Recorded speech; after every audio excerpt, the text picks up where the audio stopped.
What Will Be Here, Episode 8, Remove Before Flight. Content warnings for this episode include swearing, gunshots, explosions, and implied death. See the show notes for more details and a link to the transcript.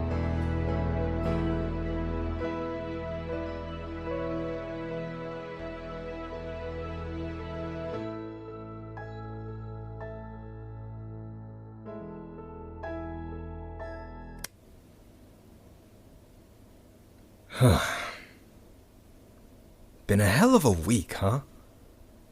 Let's do a quick rundown, shall we? One of my best friends has been relocated, thanks to Savannah.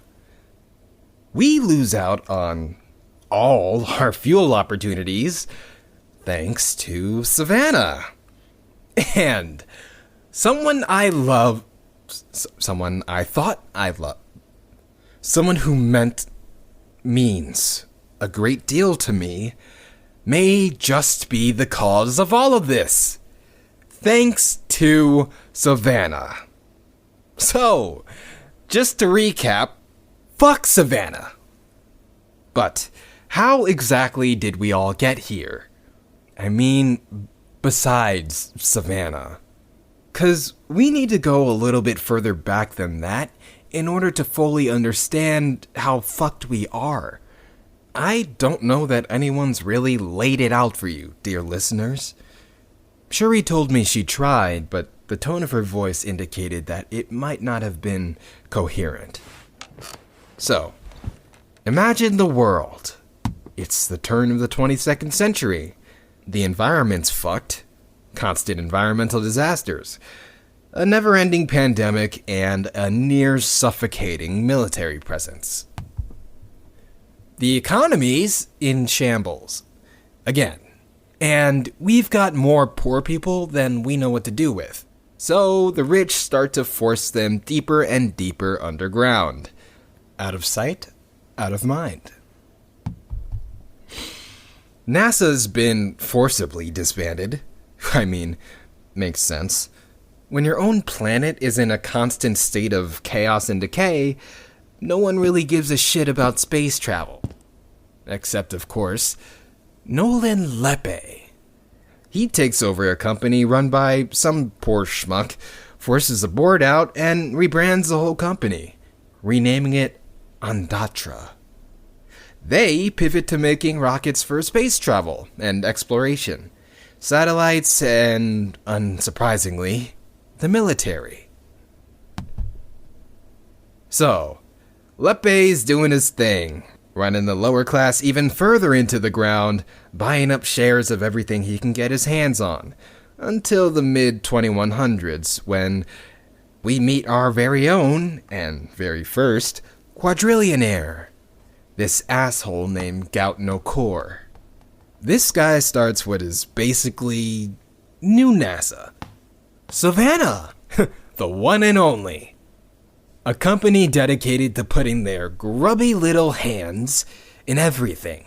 Technology, security, commerce, artificial intelligence, politics. Anything and everything. No one can keep up. Politicians become Savannah lobbyist sheep. One by one, those small businesses are eaten up by Savannah. No one can compete. Except for Ondatra. They remain one of the only companies left, focusing all their time and energy on space travel. So, ever the competitor, Savannah creates Ocelot, a space science industry dedicated to taking the people to the stars and beyond, asking what will be here when we're all dead and unprofitable. Lepe and No Core immediately get buddy-buddy and partner up on a bunch of projects. Rockets, missiles, space programs, satellites. The two of them are nearly inseparable. Until Lepe dies.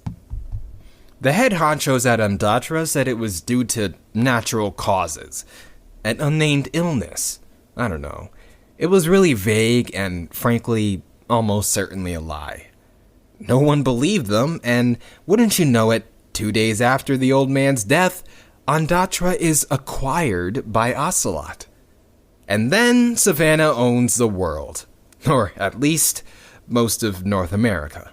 Now, everyone's looking to Nokor, who, despite their 100 some odd years on this earth, is looking younger and younger every day. There are rumors, and verifiable truths, that Nokor's got some fun cybernetic enhancements to extend his life.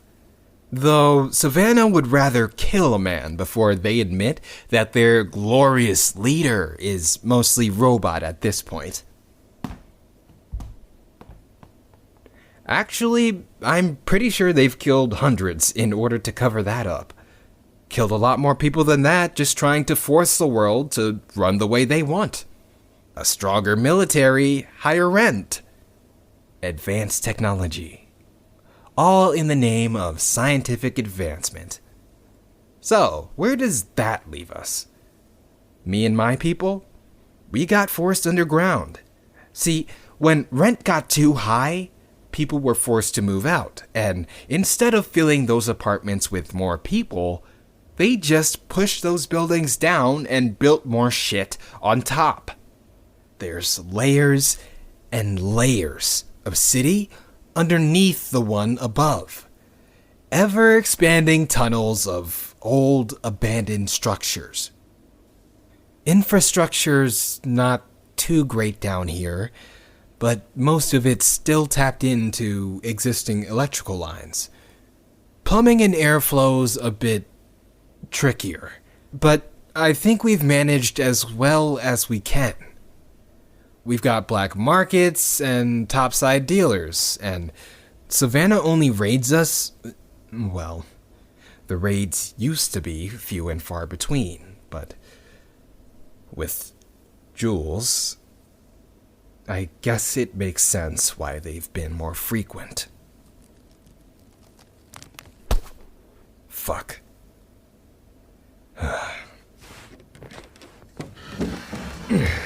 Alright. Anyways. Right. So, Jules, I guess, got it into her head that we need to preserve us. Our voices, our experiences, our memories for the future to find. For you to find. So she hit up Armani, who found Kay, and then Suri. And God knows I wasn't going to let her do this alone. So now we're going to rob the largest fucking corporation on the planet. And God knows if we'll even make it out alive. Well, I bet Kay might. And Jules... Dane? Jules! Fuck! What's up? Could we talk? I just don't want to leave anything unsaid before we leave.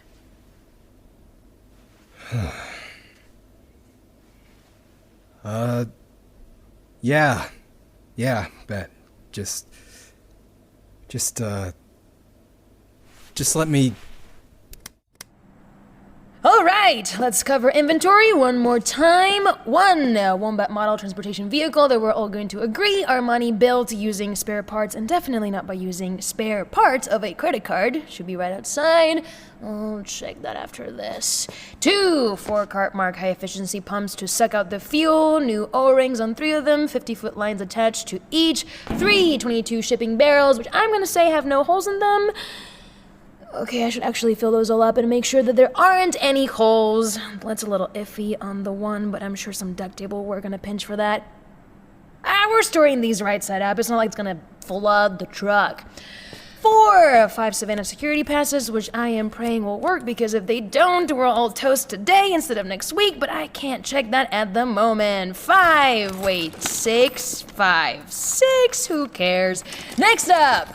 3 closed proximity stun guns and 1 camera jammer, which looks a little too much like a stun gun, if you ask me. My, that would be awkward, shoving a digital jammer in a rhino's face.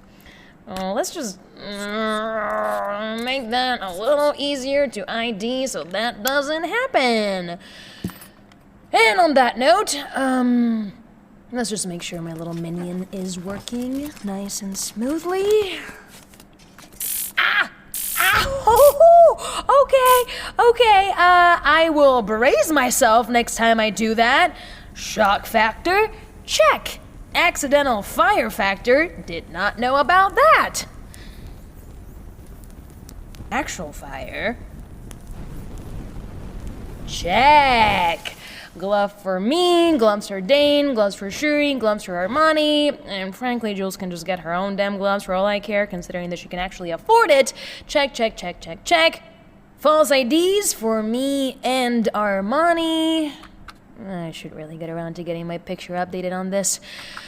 Radio tracker for Jules' shoe that will auto-destruct after 6 hours so I can tell if she's double-crossed us. Check. I'm really getting an I'm a major liability, but my heart is true vibe from her after last night's little interrogation. I mean, sure, she hardly knows anything, but she definitely has the authority to tell us what not to do.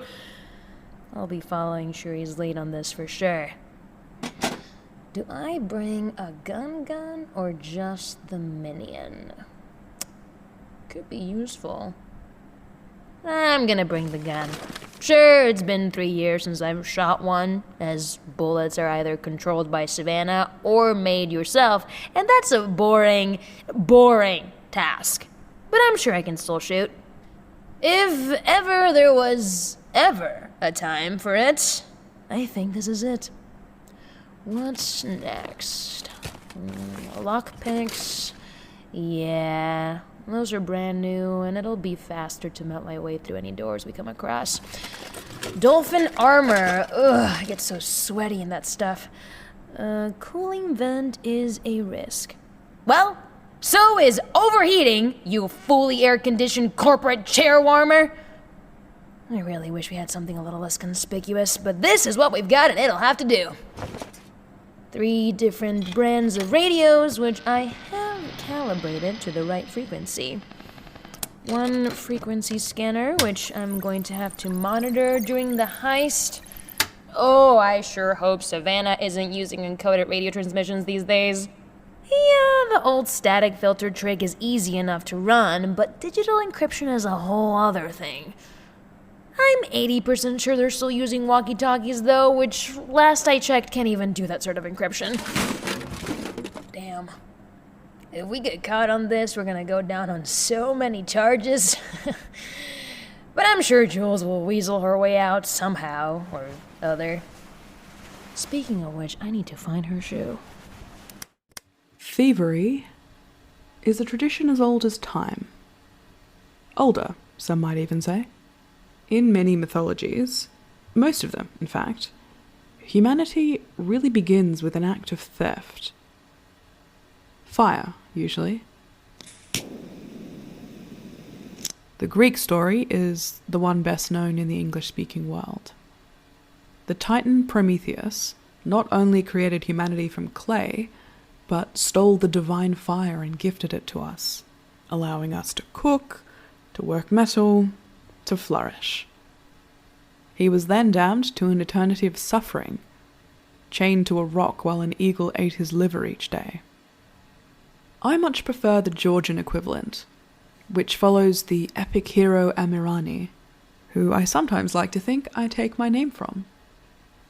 The story varies depending on your source, but a half-mortal adventurer survives all sorts of ordeals. Giants, dragons. He actually gets eaten by a dragon in most of the stories and manages to cut his way out. Some versions say that he challenged God himself. Others that the people called upon God to punish him for his hubris. And others still that he stole the secrets of metalwork and introduced them to humanity. Either way, he ends up imprisoned inside of a mountain. Some have an eagle tormenting him like Prometheus. Most have his dog trying to free him by licking or biting his chain. And every year, the chains are reforged by the world's blacksmiths to keep him locked away forever. I've always looked at those stories with a bit of suspicion. On the one hand, Humanity is only as advanced as we are thanks to those thieves. We would still be using stone and wood tools without them, and we would never have developed things like modern farming, long-range communication, transportation, advanced medicine, most of our leisure and entertainment activities. Yet they're punished, not just once, but for eternity, for sharing the ability to grow and flourish. Is that the fate we're setting ourselves up for? Are we stealing Savannah's truth and allowing humanity to live on in some true way, only to suffer for eternity ourselves? Will we be kept alive in some sort of Frankenstein medical horror, to be tortured until the planet is finally uninhabitable because we dared to speak the truth? Of course, not all thieves are punished. In many versions, the theft of fire is committed by an animal, often the archetypical rabbit or crow, who sometimes takes their black sheen from the burns of their theft. There's also the treasure thief of Ramesses III, whose father built a secret entrance to the royal treasure chambers just for his sons to go in and steal the riches. After his brother is killed in a trap and denied his final rites, the thief tricks the guards around his body into a drunken stupor so he can bury his brother. Later on, he confesses his crimes to the pharaoh's daughter and leaves her with his brother's arm when she grabs him to have him arrested. He's eventually pardoned for being so clever and marries the princess. So there might be some hope for us yet. Then again, not all stories about stealing have grand implications. The Thief of Alexandria, for example, is just a short and funny story. It goes that a trooper arrives in Alexandria and has his purse stolen. Naturally, he goes to the police captain, who in turn arrests everyone in the vicinity until someone fesses up. The thief actually runs forward at once, not only confessing, but explaining how he stole the money in great detail. He has, in fact, stolen this money twice. He proceeds to take the purse from the trooper right in front of the crowd, who all think that he's just demonstrating how he stole the money in the first place. He then takes off running and crosses the river, leaving the trooper penniless. And the police refuse to do much more, since the man wasn't clever enough to keep his money from the same man twice. Knowing Savannah, we likely won't get the free pass for being clever. If anything, we'll probably get an extra charge slapped on for evading surveillance or something. But if you're hearing this, whoever you are, we were clever enough to pull this off in the first place. Only time will tell if we were clever enough to do it again. Maybe with a Savannah rocket next time. Wouldn't that be something? Launching this thing and then telling Savannah, hey, see what we can do with a bunch of trash? Imagine what we could do with your funding and materials. Sneaking all sorts of transmitters and archives off-world from right under their noses.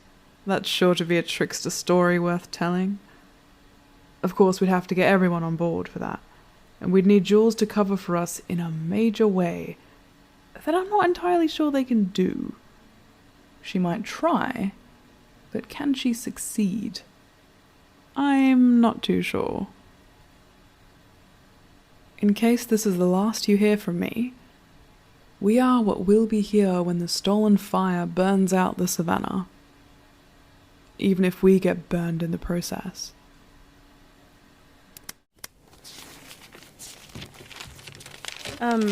Hi there.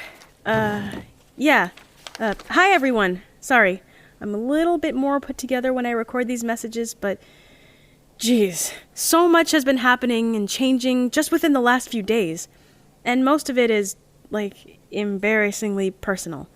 But personal matters are part of being human, so I want to share them with you. I mean, I am a human in the 23rd century, and even I feel like I've recently learned so much about humans and our relationships with each other. So, here we go. Crash course on everything wrong with my life, ATM. ATM, that stands for at the moment. And how human connection is making me feel like everything might be okay. Accompaniment provided by me making paper cranes for everyone. Okay. For starters, there's my parents. I feel like I'm in this weird limbo space with them now that I know what they do. I mean, I've always felt like there was a gap in our relationship. We've never been super close, but man, I thought I at least knew what their jobs were. And on the one hand, I'm really upset. I can't ignore this. My parents, they hurt people. And it's crazy because even I had a friend or two suddenly get relocated, and I would get mad at them for not, answering my texts anymore. But now I know it's not what I thought.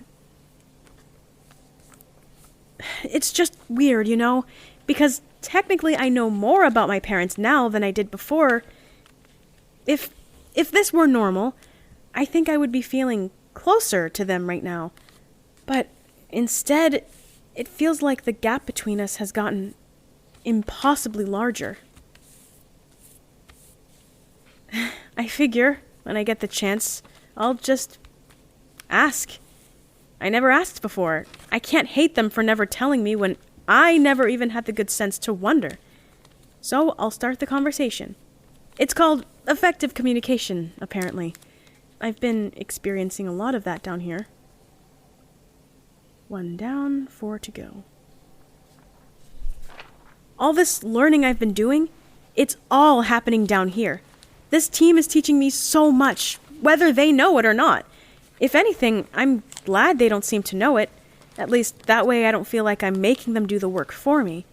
Instead, it's that being with them, being friends with them, has taught me so much. And they're more than friends to me now.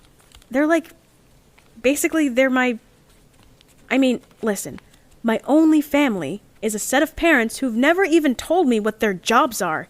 Which, again, I can't be mad at them for that, but hopefully that gives some perspective on how close we aren't. And then I come down here and a bunch of strangers are welcoming me with open arms, talking to me about every facet of their lives, willing to work on this totally insane, fantastical project with me, and make it real. I'm really... I don't even know what word to pick. Grateful? Lucky? Just happy? I don't know, but meeting them... Come on, Jules. Sentences. What I mean is, honestly, I think getting to see everyone every day makes me happier than the prospect of sending this rocket into space. Don't get me wrong, I still care about the rocket. It's our baby. But, man, I'd be lying if I said that I never... Okay, listen. This is a secret, okay? And I don't mean it, but sometimes I catch myself hoping that the rocket never goes up, just so I have an excuse to keep seeing my friends. I get scared, What if the rocket thing ends and this ends? What if all of this ends? But, that's besides the point. Gout, I wish I could focus for more than 10 seconds. That whole long-winded spiel just goes to say, I really like these guys. So, why does it feel like I'm always hurting them? If it isn't me being willfully ignorant, it's me actively doing something harmful. One day, it's a tracking device. The next day, it's me still accidentally saying that Dane and Suri are basically siblings. I keep getting things wrong. I may have been responsible for that raid. Dane is confident that it wasn't 100% on me, sure, but I know I made it worse. I made us go through something so terrible. I made them revisit some of the worst days of their lives. I did that to them, and Ari is baking banana bread the next day, giving me a slice. Kay is cracking jokes about me lending him a hand to straighten up in the garage. Dane is trying to make me feel better. And Suri doesn't just flat out kill me. Suri hasn't forgiven me. She does not trust me. And maybe she never will, but Gout, can you blame her? She may not trust me, but she's still civil. She still hasn't shut me out. For comparison, someone stood me up at the movies one time in high school and I cut them off completely. Legitimately, never spoke to them again. Some of her friends have been missing for months now because of me, and Suri still gets my wallet back for me every time I get pickpocketed. Mistakes topside make you disappear. Mistakes down here make you a human being. Even with Dane, we just had our first fight. And he was really angry. And he's right. He should be. Because how could I think that anything Savannah did would be harmless? But even he, when I asked, he said he wants to make this work. To make us work. And he hid it behind a bunch of stuff about the heist being dangerous and how we need to be able to trust each other and put aside feelings to pull it off. That's true. But I love him so seriously. I'll take anything. I miss him. And I want him to know that just as much as he's there for me, I am trying to be there for him, to be the person he needs me to be. It's not going to happen right away. We can't bounce back from that immediately, but after everything, he would still look at me straight in the eye and speak to me honestly. And his honesty was something so unbelievably kind. Something I didn't deserve. A second chance. Or it feels more like 1,000th chance when it comes to me. And I am still in this state of shock and awe because apparently this is how it can be between people. Topside, connections end at the surface level because you don't want any one person knowing too much about you, not even someone you love. But here, not just in the underground, specifically here in this headquarters, with these 4 people, we are fully ourselves. Out in the open for each other to see, and everyone has chosen to accept one another. We're even choosing to like each other. No strings attached, no inherent benefits, no promise of higher social standing. It's just us. It's Armani, and Kay, and Suri, and Dane, and Jules. Waking up every day and choosing to be together. Apparently this is what happens when people like one another. When you meet good people. When you make good friends. Despite every mistake and miscommunication, we still want to see each other. I wake up thinking, I can't wait to see them again. We don't have a distant future to look forward to, I know. But I can't help it. They make me look forward to tomorrow. Hey, that was really poetic and beautiful. But are you looking forward to cheesecake? Because I made a heist cheesecake. Is it a vegan heist cheesecake? For you, Jules? Of course. I love you so much. You're the best thing that's ever happened to me. Uh-huh. I'm telling Dane you said that. Tell Dane I also wouldn't know him if it wasn't for you. Okay, will do. You're joking, right? Am I? Armani? Armani, please don't! We just started working things out! Armani! Armani! Oof! Sorry, Suri. It's fine. Watch your head right here. Thanks.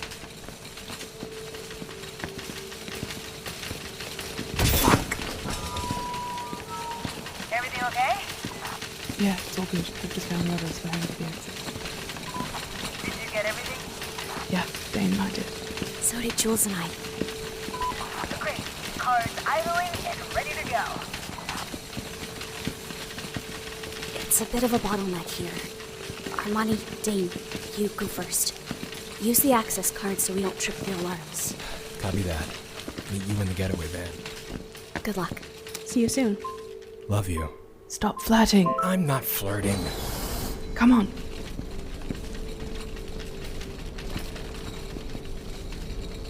Okay, let's move. God damn it. Shit, the card isn't working. It's on passcode override. Let me try. Fuck! We're not going anywhere, okay? Look, not moving. Ah, Miss Suri, we meet again. I want that one for questioning. Copy that. And Julia Montgomery, according to what the algorithms tell me, is that even the name you use underground? Your parents would be disappointed in you. Nothing to say, huh? Well, I have lots to talk about. I have been working hard to track you down, Miss Suri. I thought you were a simple petty criminal when we set up our deal, but no. Your crimes go deep. Runs in the family, looks like. Yeah, you didn't give me a last name, but What's with a this good guy's look name? at your face, Scintille. I managed Savannah to track spy you from down. months ago. You're able to cross-reference Not sure if it's your his face real name, with a few though. of your more I have an idea, but it's risky. troublesome You trust me? relatives. I trust you. You'll get to see them again soon. Once Savannah is done with you, of course. Savannah says, ask yourself, what will be here? My partner and I have done exactly that. Truth be told, we're not too happy with what we found. What? My parents will be very disappointed in you. Suri and I were sent by them to test your security system. You're lying. If I was lying, how would I know the exit codes? Only upper-level executives hold warehouse codes. Everyone else has to have key cards.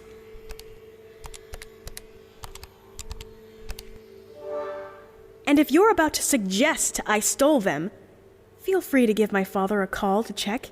I'm sure he wouldn't mind being pulled away from his very important work to confirm.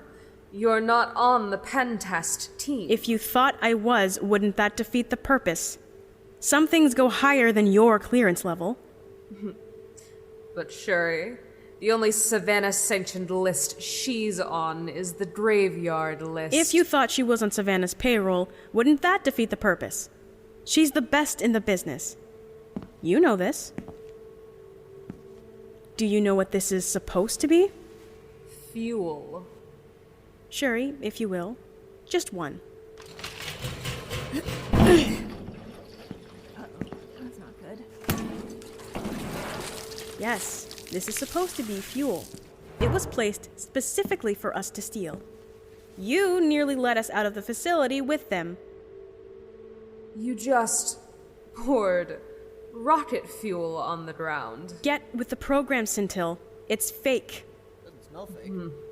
I'm gonna have to give the executives a call. Feel free. We have nothing to hide. Of course, we do have a rather illuminating report of your security flaws to bring to upper management. Scintille, are you sure? Can't we resolve this without the bosses? No, they need to know what's going on. Enough! I don't need to call. I've received a message that there is no such operation. Miss Montgomery is lying. Don't move or we will open fire. You better not. Yeah, I lied. Do it. That's real rocket fuel on the ground. Suri, go. But you're... Go! No! Jules! Go! Scintille, What? ask yourself, what will be here? Or rather, ask what was.